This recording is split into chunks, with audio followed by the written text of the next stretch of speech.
Ähliňizde salam. Çaýyňyzyň ýanyna köke halaýan bolsaňyz, size aňtatjak kofýaly kökäniň taýýarlanyşyny görkezmekçi.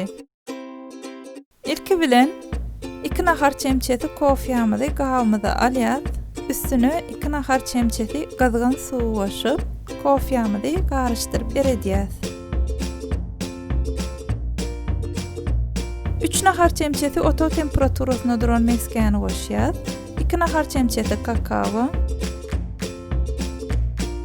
1 yumurtka, yarım stakan mekkenin krahmaly, 1 stakan pudra şekeri, 1 kiçi çemçe gabartma tozy, 1 ul nahar çemçetkem vanilin, 1 gap goşsaňyz ýeterlik bolýar. Elimiz bilen garyşdyrýar we 3 yarım stakan unumuz var. Uny az-azdan goşup hamirimizi ýogurýar. Unyň hemmesini birden goşmaň we yumurtkanyň ullugyna kiçiligine göre unyň muktary birazajyk üýtgäp biler. Şolary ýaly ýumşajyk hamir taýýarlaýar.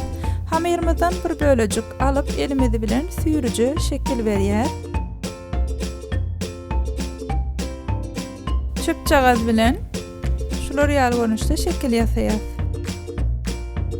Kökelerimizin hemmesine şekil berip bolanmazdan sonra öňden gyzyp duran 175 gradusly duhovkada 15 minut pişirýär.